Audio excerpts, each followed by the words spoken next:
Good morning, everyone. I am Crystal Jane B. Morata, and I will be discussing about the top three, which is the accommodations and curricular modifications with my partner. The accommodation and the modifications are mostly used in both the education and workplace fields. They both refers to changes that are made to help one individual, that are made to help especially people or children with disabilities to succeed. Let's first define or know the meaning of accommodations. Accommodations are supports and services provided to help students access the general education's curriculum and validly demonstrate learning. This refers to a change that in the procedures applied or used in a certain area to attend to a task. However, what is being measured by the task or challenge is not change in this case.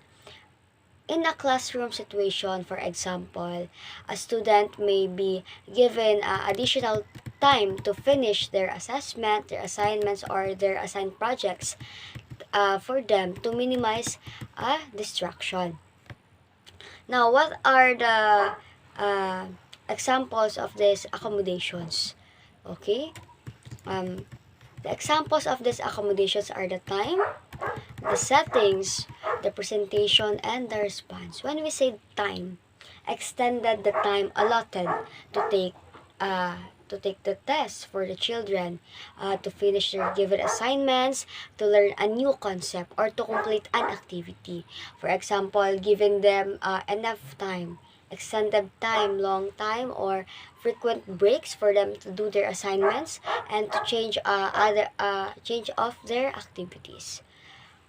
The second one is the settings. Okay, the settings for students can take the test in distraction-free place. What does it mean?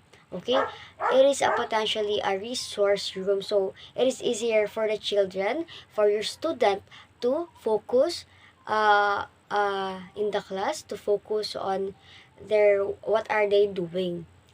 The third one is the presentation.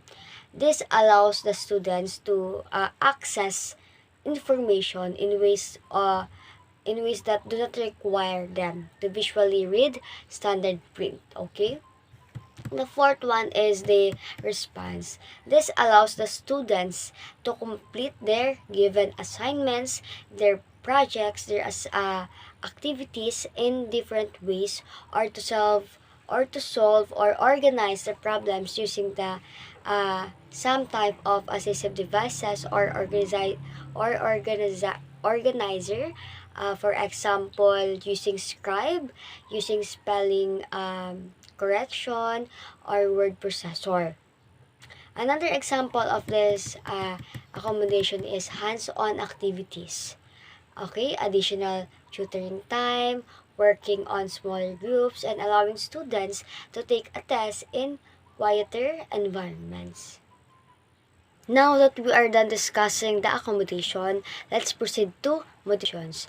According to Ferry 2011, individualized changes made to the content and performance as expected for students. No, are changes in what students are expected to learn based on their individual abilities. No, what is modification? No, when we define modification, it refers to a situation where what is being assessed or measured in is changed, okay? But the procedures are not modified. In a classroom setup or in a classroom settings, for example, a student may be given an oral spelling test instead of a written one. In this case, the actual test or the assessment will have been changed, okay? It's focused on changes, no? Change. But the procedure of doing it is still remain the same. Now, we have this example of modifications, the quantity, the output, and the alternate goals. What does it mean by the quantity? Okay, when we say quantity, it's modified the number of items that the child is expected to learn or to complete. For example, in mathematics, the child will be um, uh, having a discussion about subtraction, multiplication, or addition. The second one is the output. When we say output, it is how a student responds to one instruction. For example, instead of writing an essay, the student may be given the multiple choices questions. Now, instead of giving the children or your student an open-ended questions, they may be given yes or no strategy options. No, that's how the output, the student's response to an instruction. The third one is the alternative or the alternate goals. When we say alternate goals, it is the use the general education curriculum while adapting the goal or outcome expectations. Now, instead of, for example, instead of taking the MEAP test, the students maybe takes the MI access. There are so many examples of these modifications, no? Other example of this are allowing students to use calculator during an exam assessment, no? Reducing the number of similar questions in a test, or reducing reading levels, or simplifying the lessons that students take to increase their level of understanding. Simplifying the vocabulary words or the vocabulary use, no? And adjusting the grading level. For instance, to weighted grading. Let's differentiate this accommodation and modification. The accommodations are procedures that alter how students learn by changing the procedure, okay?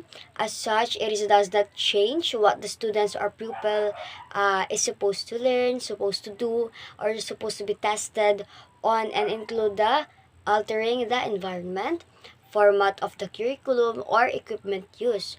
While the modification, on the other hand, it refers to the access or to the process of altering what a student or pupil learn or is being tested on. No, in this case, it is can refer to a changes in curriculum, changing the standard expectations for an assessments or course, shortening the assignments, or coming up with the easier to read materials. These two methods are not dubbed dissimilar based on their characteristics, no? How and what it is being learned respectively. One can tell their differences by understanding the common meaning of each word as a noun. While deciding what to use between accommodations and modifications, one needs to draw the differentiation based on the conditions behind each.